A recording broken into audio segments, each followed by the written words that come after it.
there, my name is Mr. Pete, and I'm currently reading The One and Only Bob, which is what I can only say is a series of books now, starting with The One and Only Ivan. Don't know where it goes from here.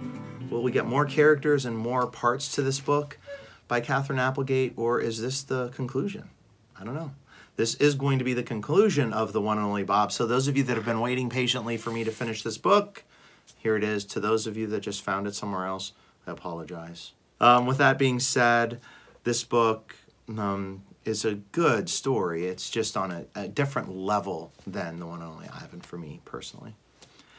We leave off from where Bob was the hero. He had done everything he said he would never do and now went home, which is what he now calls George, Sarah, and Julia's house. Aftermath. We've lost 10 residents total, 8 deaths plus 2 still missing. No humans died, but there were some injuries. So we wonder who we're missing. Kimu is one of them, I think. They've already started rebuilding. It's funny the way people go right back at it after a tragedy. Everyone comes together. Lots of talk about community and kumbaya. Kumbaya, my lord. Blah, blah, blah. They're a resilient species, I'll give them that.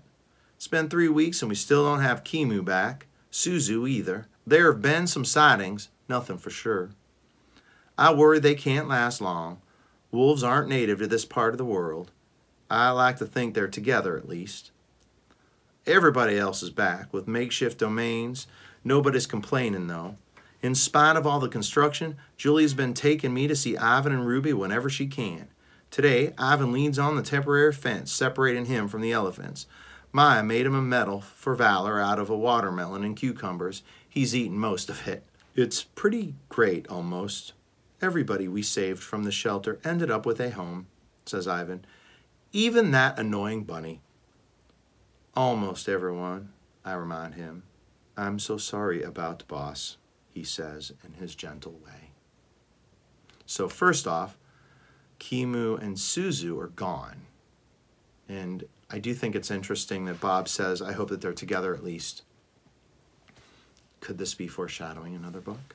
Also, we don't know where Boss is. From what we can tell, Boss never went into the donut shop. She slipped away, and no one knows what happened to her. I try not to feel hurt, but I had this silly fantasy about me and her and Rowdy all hanging out together like a family. And so I wanted her to know what it's like to have a warm bed and a full bowl and a good ear scratch whenever you need it. I wanted her to know she deserves that as much as any dog. I guess she'd lived life too long on her own terms, or maybe she was afraid to get her hopes up, to trust. I understand. Been there, done that. But sometimes humans don't let you down. Sometimes they even come to the rescue. Full circle. He trusts humans now. Now, we don't know what happened to Boss. Did she make it? Did she not make it? Is she the next book? Uncle Bob, Ruby calls, galloping over. She seems more confident these days, a little more grown up. Stella would be proud. I know I am. Want to hear my new riddle? Absolutely I do. Ruby flaps her ears. She does that when she gets excited. What has an eye but cannot see? I am perplexed, Ruby. Pondering and puzzled. Great words. A hurricane, she exclaims. Good one, Ruby. First rate. I look at Ivan. We smile at each other. We don't need to say a thing. It's enough to listen to the palm trees rustle and watch the sawgrass sway. Working on it. On the way home, we pass the shelter. It's been patched up pretty well, looks like, and they're back in business. I hear the usual yelps and howls and hisses and meows, and like always, I feel lousy. I plop down on the sidewalk, and Julia stops walking. What's going on, Bob? She asks. I listen, like I always do, for her bark. That bark. Nope, nothing. I wish Rowdy were here to distract me, but he's still learning how to walk on a tug-of-war string. So he's staying with them. He's a pretty swell pup, even if he is a little feisty. I'm surprised how much I like having him around the house. It's weird. I feel responsible for the little guy, sort of like he's become my numero uno. Julia bends down and strokes my head. I wag my tail a bit, slowly stand. I think of poor old Julius stuck in that backyard day and night. I think of Boss roaming the streets. I think of my siblings, the dark night, the box, the highway. I'm trying hard to find the forgiveness that seems to come so naturally to other dogs. Maybe that's what Boss was getting at. Maybe it's easier to forgive others once you've learned how to forgive yourself. It's a good theme. I'm working on it. It's like a bone. Sometimes you have to chew for a long time before you make any progress. Simile. Good theme. Snickers. Again. Once we're home, I head for the couch. I'm snoozing peacefully with Rowdy when a doozy of a smell, assaults my schnoz, which is finally back to working order. It's her. Snickers is back. She's been gone for a while. After the hurricane, they had to do some repairs to Mac's house. Not sure where Snickers has been staying, but that's definitely her I smell. No doubt about it. I dive under the couch, but not before Nutwit appears at the front window. "Oh, Bobo," he calls. "Someone's looking for you." "I'm not home," I yell. "Yeah, I don't think she'll take no for an answer," says Nutwit. "Shouldn't you be rebuilding your nest?" "Nah, watching you cower in fear is way more fun." "What's the deal, Uncle Bob?" Rowdy asks. "Be afraid, Rowdy," I say. "Be very afraid." The door opens, and there's Julia with Snickers by her side. "Well, hello there, Snickers," says Sarah as she passes through the living room. "What are you doing here?" "Mac and his wife just moved back in," Julia says. "They called this afternoon and said Snickers was dying for a walk." I ease back a little farther under the couch. Can Snickers see me? Maybe not, but she can most definitely smell me. For once, I regret my pungent aroma. Snickers darts across the living room straight to the couch, pulling Julia along for the ride. "Snickers!"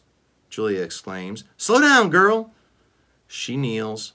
"Bob, are you hiding under there?" I move an inch, exposing my snout. Snickers goes insane. She yanks free of her tug-of-war string. For a moment, she pauses to do a polite nose tap with Rowdy. Then she lets loose with zoomies and yips and howls of joy. "Bob," Julia says, "come out and say hi." I pretend not to hear her, which isn't a big stretch, since Snickers is barking like a maniac, simile. "Robert," says Julia. Fine, I belly crawl out until I'm exposed. Snickers is ecstatic. She showers me with licks and nips and nudges and leaps. "Bob," she croons, "how I've missed you." I cover my head with my paws, but there's no escaping her adoration. Highlight vocabulary word, adoration. Love. "There's a reason we survived, Bob," she says, her fuzzy tail in high gear. "The fates want our love to blossom." "Is this your girlfriend, Uncle Bob?" Rowdy inquires. "Girlfriend today," Snickers responds in a giddy voice. "But who knows what tomorrow may bring? Perhaps you should start calling me Aunt Snickers." I'm relieved beyond measure when Julia finally pulls Snickers with great effort out the door. I try to ignore Nutwick's teasing. I try to tolerate Rowdy's stifled laughter. But when Minnie starts chanting, "Bob and Snickers," followed by moos, "sitting in a tree," I've had enough. I head for my doggy door, ignoring the popcorning guinea pigs, and try to locate my dignity. A visitor. This evening is like lots of other evenings. The guinea pigs are squeaking. Nutwit is puttering in his tree. Julie and Sarah and George are watching something about meerkats on the Nature Channel. I've just settled in with Rowdy on the couch when George drops a cookie on the floor.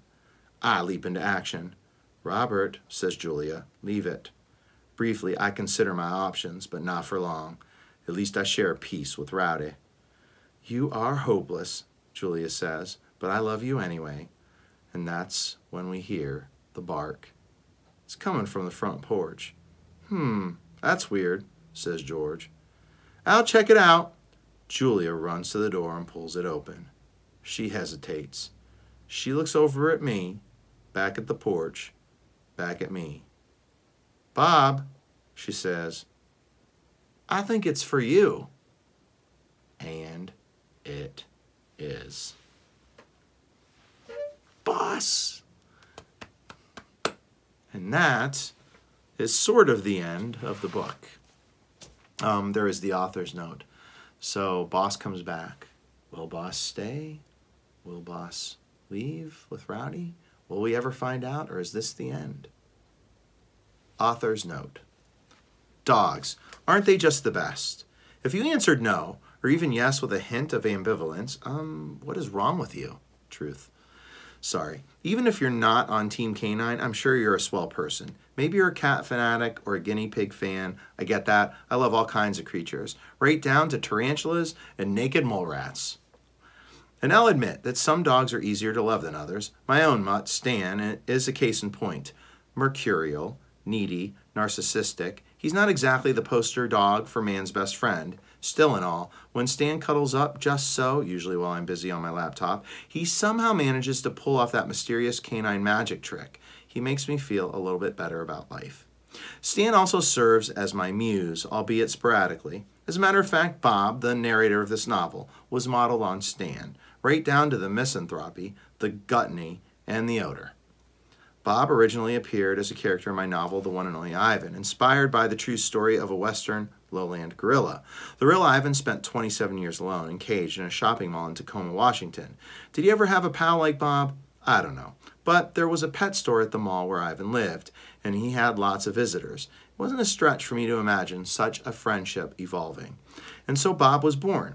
He had to be tiny to fit in a hole in Ivan's cage. He had to be wily. He had to be a street dog, tough and blunt and no nonsense.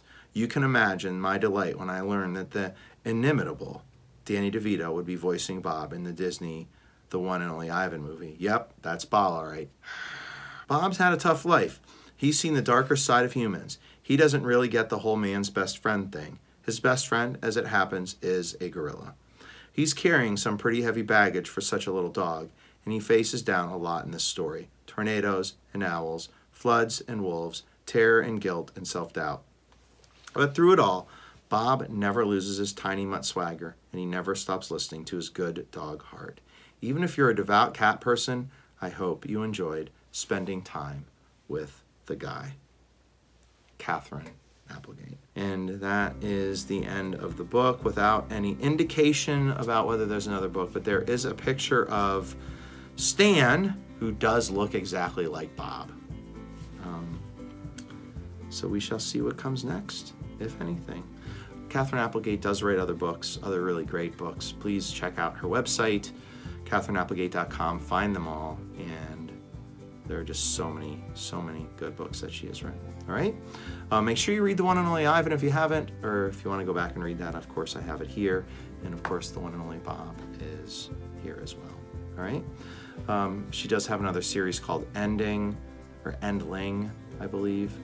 And I've not read it yet, but I've heard some good things. Okay? All right, I'm going to stop there, and I will catch you in the next book.